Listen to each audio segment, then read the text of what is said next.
Eh bien, bonjour. J'ai une petite rougeur. Ne vous laissez pas déconcentrer. Je suis rentrée en France, si vous voulez savoir pourquoi, regardez la vidéo de la semaine dernière. Je viens de passer 3 mois au Brésil. La question que je reçois le plus sur Instagram en DM ou en commentaire de ces vidéos, c'est est-ce que c'est dangereux de voyager au Brésil seule quand on est une femme? Donc aujourd'hui, je prends enfin le temps de faire ce petit facecam pour répondre une bonne fois pour toutes à cette question. Voilà, comme ça c'est réglé. Le gloss ça colle. J'espère que si vous envisagez de voyager seul, ça vous permettra de répondre aux principales questions et angoisses qui vous triturent. Est-ce que c'est dangereux de voyager seul quand on est une femme? Je vais vous donner mon avis sur cette question et 3 conseils pour que votre voyage se passe bien, en toute sécurité, que ce soit au Brésil ou ailleurs. Mais d'abord, je voudrais vous montrer ce bougeoir que j'ai acheté dans un bazar et dont je suis extrêmement fière. Agora, vamos falar sobre o que você pode fazer para viajar sozinha e com segurança. Ah, je me la raconte.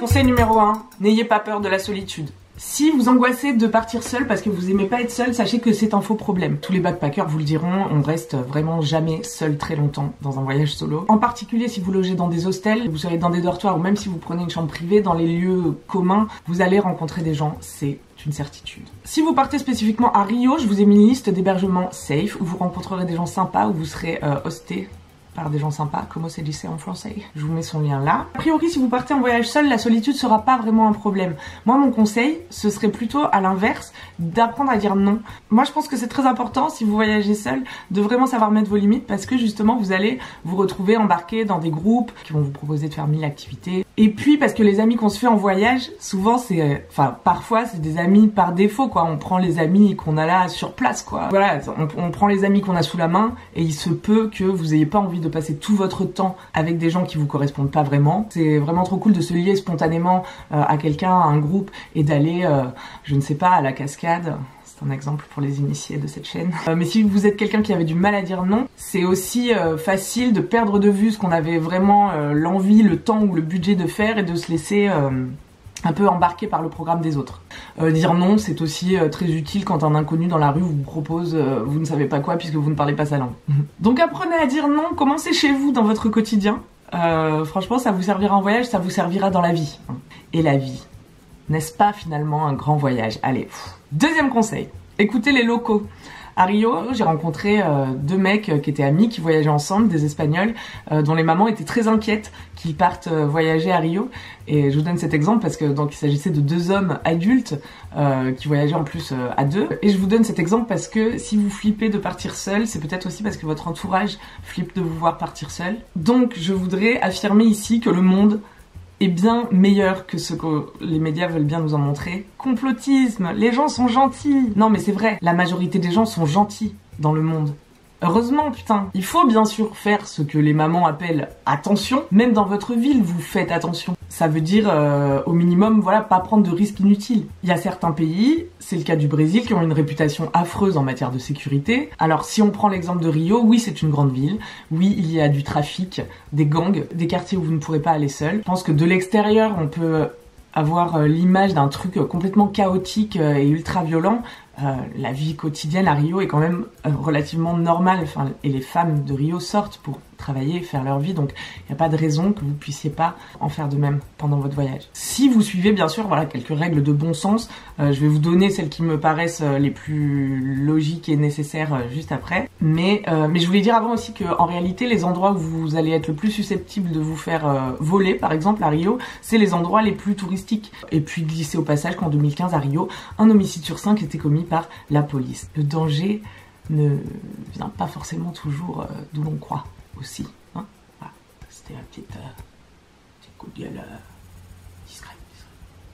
Donc attention aux caricatures vues de l'extérieur, quoi. Mais attention aussi aux gens qui minimisent les risques et qui vous disent « Ah, t'es une chochotte, bien sûr qu'on peut marcher la nuit. » Donc moi, si je devais vous donner des conseils de sécurité basiques qui valent à peu près partout, je pense, ne vous promenez pas à pied la nuit, n'empruntez pas des rues où il y a personne. Comportez-vous avec confiance, ça peut paraître bête, mais vraiment c'est important de pas avoir l'air perdu. Et si vous êtes vraiment perdu physiquement, de peut-être prendre le temps de rentrer dans un magasin, checker votre téléphone et votre GPS, mais pas tourner le nez en l'air de la sorte. Enfin voilà, c'est des petits trucs qui font que votre existence dans le pays étranger va être fluidifiée, quoi. Essayez de ne pas avoir l'air d'une proie. Pour ce qui est spécifiquement du Brésil, je pense que tout le monde vous dira de pas sortir votre téléphone dans la rue, pas sortir votre appareil photo dans la rue. Ceci dit, les Brésiliens utilisent leur téléphone dans la rue, et en vrai, à Paris aussi, les gens se font tirer leur téléphone. C'est une manière de limiter les risques, ou en tout cas d'être conscient que quand vous sortez votre téléphone, vous faites gaffe, quoi. Vous êtes conscient que voilà, c'est peut-être Donc voilà, attention aux caricatures vues de l'extérieur, et mon conseil ce serait vraiment écouter les locaux quand vous arrivez à votre hôtel, à votre hostel, demandez aux gens qui connaissent et qui sont sur place s'il y a des quartiers que vous devez éviter, s'il y a des précautions que vous pouvez prendre, parce que eux, ils seront le plus à même de vous informer sur les dangers éventuels réels. Troisième conseil, suivez votre instinct. Si vous avez envie de voyager seul, c'est que vous pouvez le faire, même si vous l'avez jamais fait. Source, moi. Et je voudrais vraiment dire dans cette vidéo, ne prenez pas le fait d'être une femme comme une excuse pour ne pas voyager. D'ailleurs, ne le prenez pas comme une excuse pour vous empêcher de faire quoi que ce soit. Et soyez consciente de vos capacités, parce que c'est ça qui va vous donner le courage de partir. Et ayez confiance aussi en votre intuition, et sachez que c'est quelque chose sur lequel vous pouvez compter, d'après moi. Quand vous sentez un danger, quand une situation vous paraît chelou, vous pouvez écouter votre instinct et vous barrer. Voilà, vraiment, c'est important. L'inquiétude des proches, ça peut notamment faire douter de ça, de soi, quoi. Mais le meilleur moyen de les rassurer, je pense, ça reste de partir et de leur montrer que tout va bien et que vous kiffez la life, puisque le voyage à la base, c'est quand même du kiff. Voyager seule quand on est une femme, c'est possible. Enfin, sur YouTube, vous trouverez une foule de femmes qui voyagent seules. Je pense sincèrement que c'est pas aussi dangereux qu'on veut nous le faire croire, que vous en êtes capable, et surtout que vous en serez de plus en plus capable, puisque vous allez apprendre énormément en voyageant. Et pour ça, il faut garder les idées claires, et donc j'ai envie de vous donner ce conseil qui me semble important, vraiment, quand on voyage seul.